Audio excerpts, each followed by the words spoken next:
productivity and environmental integrity of affected communities. I wish to put clause 2. You may go ahead, Opposition Leader. Yeah, before clause 2 is put, I noticed that there's a subsection 2 in clause 2. I have no objection to the amendments as proposed to clause 2. I had pointed out that the exclusion of executive agencies in the original bill could be problematic, and I see that that exclusion is being deleted. But in subsection 2, or subclause 2 of clause 2, it allows the minister by order to amend a definition in the act. Normally, powers to amend given to a minister in relation to legislation deal with things like monetary value, such as fines, because those over time can become redundant and so on. But to amend the drafting of a provision, a definition, in this case a definition of works, is very unusual. We don't normally give a single person in the executive the power to amend legislation, especially without it being subject to affirmative resolution, having to come to the House and the Senate for approval, because the legislation itself has been passed by the House and the Senate, or will have been before this can become law. So I think if you intend to keep a provision allowing the definition of works, which seems very comprehensive already, I'm not sure why it was seen to be necessary to have a provision allowing the minister to amend the definition of works. It's a very comprehensive definition. Works includes A, the carrying out of any of the following activities, namely construction, reconstruction, assembly, altering, manufacturing, processing, fabrication, erection, instrumentation, installation, fitting out, improvement, commissioning, decommissioning, demolition, clearance, land remediation, maintenance, repair and renovation involved with building, civil engineering, structural engineering, electrical engineering, mechanical engineering, and other engineering and technology projects, and B, goods and services incidental to the carrying out of the activities referred to in the paragraph I just read. It's a very broad, it's an immensely broad provision as is. I'm not sure what the motivation was to allow the minister to alter it. But if that's going to happen, that must come to Parliament in our submission. Yeah, of course.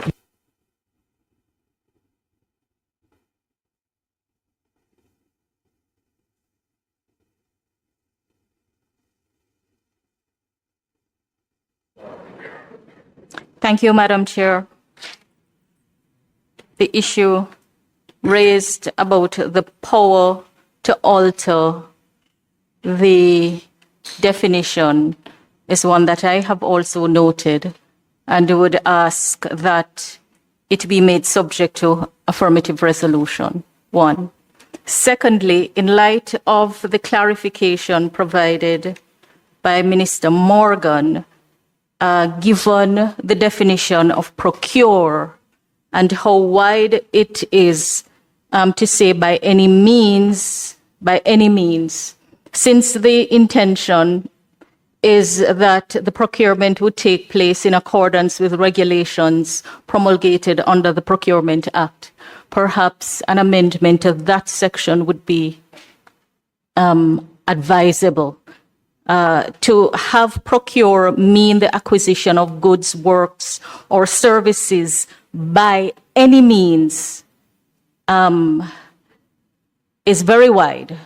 But the clarification was provided that it really will be done in accordance with the regulations that would be promulgated under Section 3 of the Procurement Act.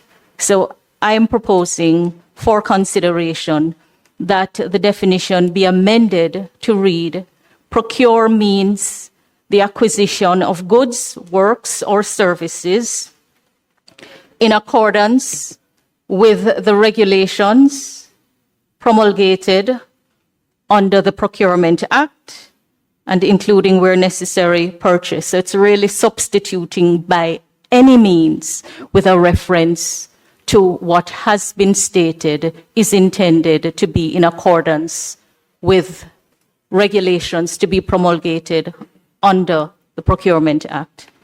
So second, the third point in relation to clause 2 is the definition of approving entity.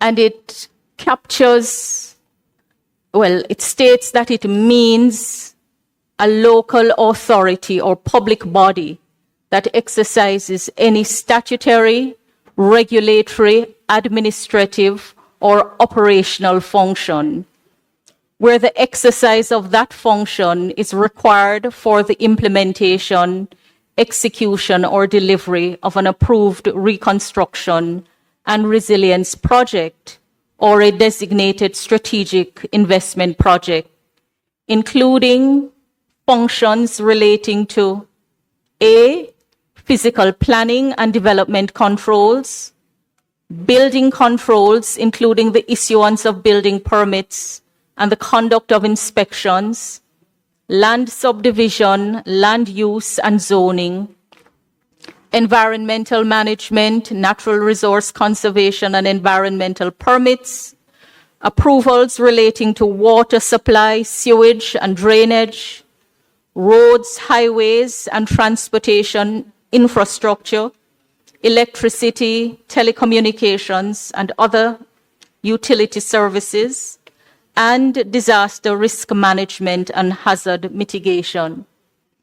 In light of the concerns raised and how approving entity is used in the bill, including at clause 24, subclause 2, I'm just wondering, how is it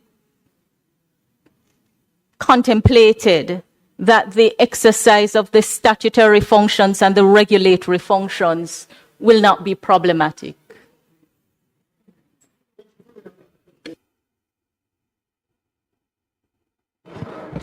Member Thank you. Green and then opposition leader and members, would you please do not engage in repeating comments made by others, because once we get into that mode, we will be here forever. Yeah. So please only limit your comments to additional information you would like to offer instead of repeating suggestions made by other members. Thank you. Yeah, Member Green? Thank you, Madam Chair. I support the suggestion of the member from West Central in relation to the, in clause 2, definition of works, that we insert the phrase that the minister may by order subject to affirmative resolution. I think that would satisfy the leader of the opposition, just to ensure that there's oversight in relation to any change to the definition, but still achieve the overall objectives of its inclusion.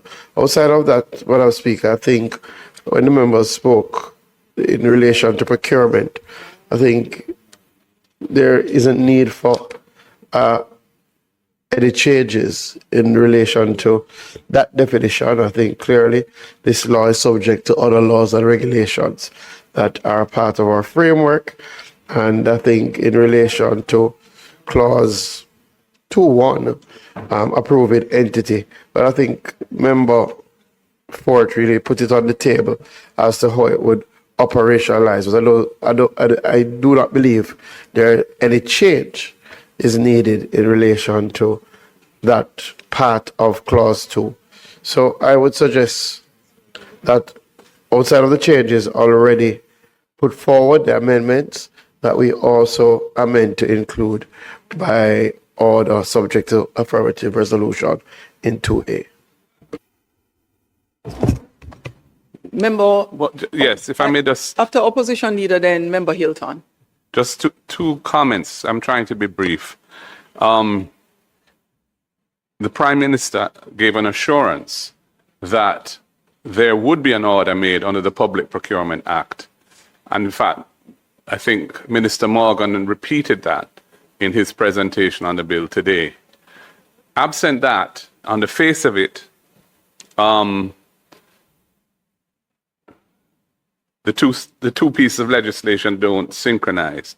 So I think the member from West Central's point is there ought to be a reference, if it is the intention that there will be an order under the Public Procurement Act that addresses how procurement by Narra is to take place, with a framework which we hope will be one which ensures sufficient transparency and accountability in relation to the procurement by Narra, given the massive projects which it is expected to handle. I think there ought to be a reference. So I would support that point. The other point I want to make, there's no definition of projects in the bill. Now, in clause 4, which is the functions of the authority, there are numerous references to the word project. Elsewhere in the bill, there are two categories of projects. There are the approved, one second, please. There are, I want to get the phrase correct, the approved reconstruction and resilience projects, which as I understand it would be driven by the cabinet and would be public sector projects largely, though they could have partners. And then there are the private sector ones, which are the designated strategic investment projects. Those are two kind of terms of art used in the bill elsewhere. Those two. Now, what isn't clear is whether Narra is limited to those two categories of projects, the approved reconstruction and resilience projects, which are driven by the government, and the designated strategic investment projects, which are driven by the private sector, or whether under clause 4 of the bill, it is anticipated that Narra would also be able to embark on other projects not necessarily driven by cabinet. And that's an important policy decision, which I think should be clear in the legislation. So if that were so, if the feeling was that the two categories of projects are really what Narra is to concern itself with, then there should really be a definition of projects in clause 2, in the appropriate alphabetical sequence, that says projects means approved reconstruction and resilience projects and designated strategic investment projects. So that would clarify that the regime which is created in other parts of the Act, which is a developed regime, would be limited to those things, and that there isn't scope for other things that don't fall under that. If that is the intent. If it's not the intent, then I think it should be made clear that it's adding words, such other projects as Narra may choose to or may execute from time to time, or something along those lines. But the use of the word projects on its own, wherein you have those two categories used elsewhere, to my mind, creates a certain lack of clarity as to the scope of Narra, which is, I don't think we should have that lack of clarity. There are no other projects. Yes. Minister Morgan, I know you are piloting. Would you allow Member Hilton to go first? Thank you, Madam Chair. That the leader of opposition observation is particularly critical, because if you look at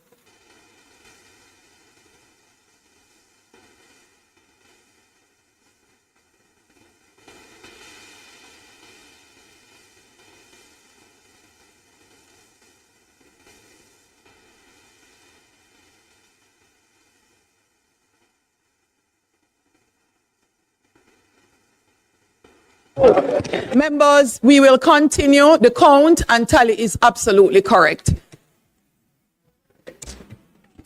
The amendments passed based on the vote. I now put clause 2 as amended. Those in favor? Those against? The ayes have it. Madam Chairman, I would like to make a marginal, in the margin, a change in clause 3, where we're going to delete the words "the," and I would like to put clause 3. Opposition leader. I have proposed two proposed amendments to clause 3. I want to move the following amendment, that there be a subclause 3 added. 3 what? That would state that the function, and the reason for this, this proposed amendment, is the fact that in clause 25 of the bill, where it speaks to designating these strategic investment projects, these designated strategic investment projects, one of the criteria for doing so is that the project contributes to the achievement of the purposes of the Act. And the Act lacks any statement of its purposes. So I wish to make that clear by adding a subsection 3 to the clause 3 that would say the purposes of this Act are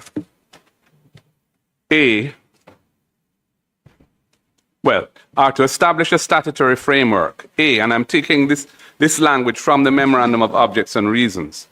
So it would say, the purposes of this Act are to establish a statutory framework, for the efficient, coordinated, and transparent management of extraordinary time-bound reconstruction and resilience efforts to focus on building back better to withstand future climatic and geophysical events.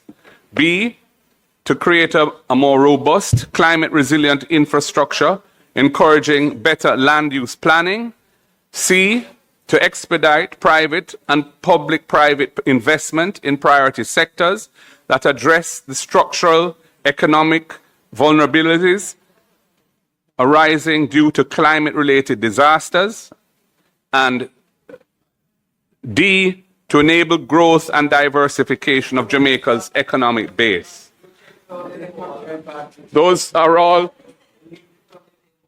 lifted from there, except rather than, the only change I've suggested is that rather than make a specific reference to Hurricane Melissa, since this is going to be, there may be other events, I just said climate-related disasters.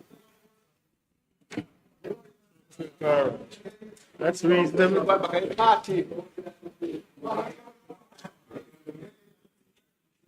That is reasonable. Let's hear them.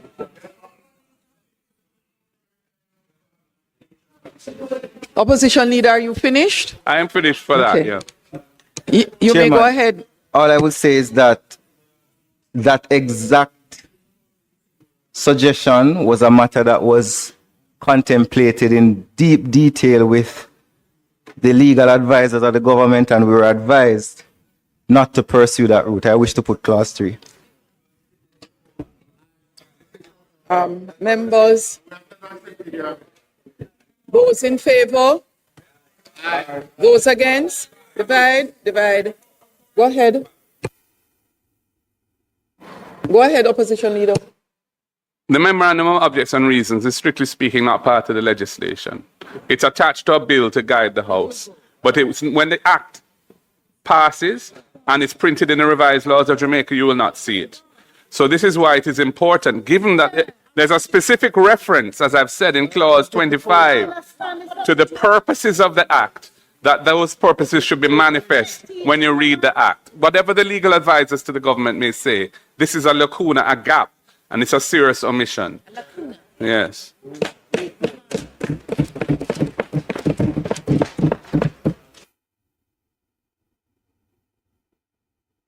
References in 4 to projects.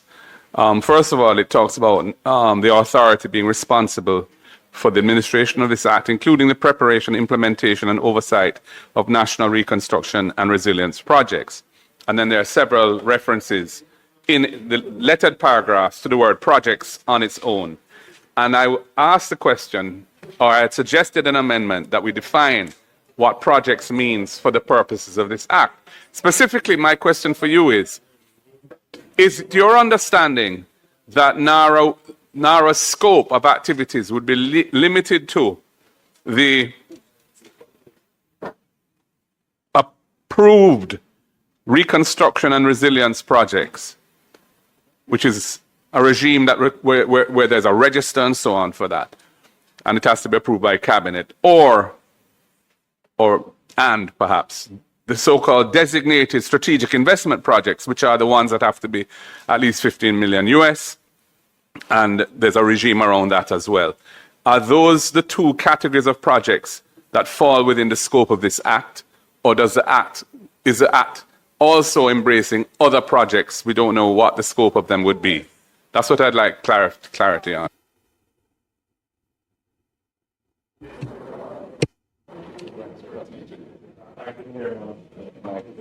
Thank you, Chairman. Let me see if I can bring some clarity to the question raised by the Leader of the Opposition. Narra will undertake projects that are exclusive to the government, public works, projects that are exclusively funded by the government. Narra will also undertake projects that could be considered public-private partnerships. And Narra provides an avenue for projects that are considered strategic, which will be privately executed, but may benefit from the expedited approvals and permitting process or any other advantage or incentive that the government may offer. So essentially, there would be two types of projects, projects that are public and projects that are private. Essentially, whatever is registered on the list of projects, on what we call approved projects, which we will have to make an amendment, approved projects by cabinet to include the projects that the government will undertake specifically and designated strategic projects. So if you were asking earlier for a definition of projects, and I think a safer way would be to say that the projects that the undertakings that appear in the approved register by cabinet, those would be what we term projects. I think that would be add a little bit more clarity, if it is that it is needed to define what is a project. Because the truth is, Chairman and member, Narra cannot execute undertakings that are not approved by cabinet and appear in the register. Opposition leader, next would have been the member from St. James West Central. Member from St. James West Central, I believe the opposition leader would like to do a follow-up in respect of his question. Would you be so kind as to permit? Yes, so thank you for that. My Prime Minister, the register deals with the approved reconstruction and resilience projects, which are the ones that cabinet would have approved and would involve public resources. And then there's the designated strategic investment projects, which are private sector driven, but are also subject to some of the benefits that Narra can bring to them. So those are the two broad categories, and that's how projects should be construed in accordance with this act. That is what I wasn't seeking to define project other than to define the scope of Narra in relation to projects, because without that being clarified, one could argue that it could do other things as well, which I don't think is what the government intends. Okay. I also have an amendment to clause 4, but I'll defer to, if you'd like. Just go ahead, opposition leader. Then we'll take the member from St. James West and then the member from Portland East. I would like to propose an amendment to clause 4, subclause 1, and it is to re-letter the existing I to become J and to insert a new I. And the and at the end of H would move to the end of I, because the I would now be the penultimate paragraph. And it would say, it would read as follows. And this is reading from the opening words, what the drafters call the chapeau, the things that the authority shall do or shall not do. And the new J that I'm proposing would say, shall not discriminate on the grounds of political affiliation, comma, religion, comma, ethnicity, or any other personal characteristic.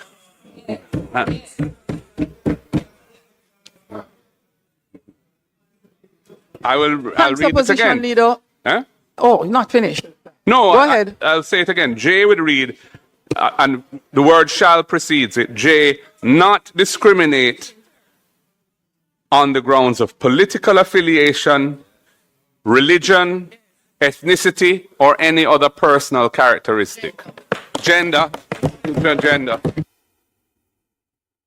But no, this, Madam Chair, Prime Minister, a moment, please. Member Russell, here, turn your mic off, please. And members, could you not turn your mics on at all until you're recognized? Madam Chair, I can appreciate the attempt of the Leader of the Opposition to ensure that every element of concern is legislated in the bill. But the truth is that our Constitution already makes it absolutely clear that you cannot discriminate on any of the grounds that he has raised. And the remedies for that are already well established. The purpose of the legislation is to be efficient. I can understand you want to make sure that everything is, but I think the Leader of the Opposition is going a bit too far and being very redundant in some of the things being proposed. Madam Speaker, Opposition Leader. I'm mindful of the fact that Section 18, Clause 18, says that programs for reconstruction and resilience, those are Narra's programs that it develops and so on, have to identify all relevant persons involved and their respective roles in the delivery of the program. That has to go to Cabinet as a submission. And that augments the concern that I have as to the potential for political victimization in how Narra operates, because it's a creature of the executive. And we all know on this side, and I dare say that side would have felt this way in the past as well, when they were not in government, that political victimization is real and is a major concern for persons who are politically involved, especially at the grassroots level, but also professionals and business people. And that is why I have proposed that amendment. Thanks, Opposition Leader. Next is the member from St. James West Central. After that is the member from Portland East, then the member from St. Anne South, and then the member from St. Catherine South.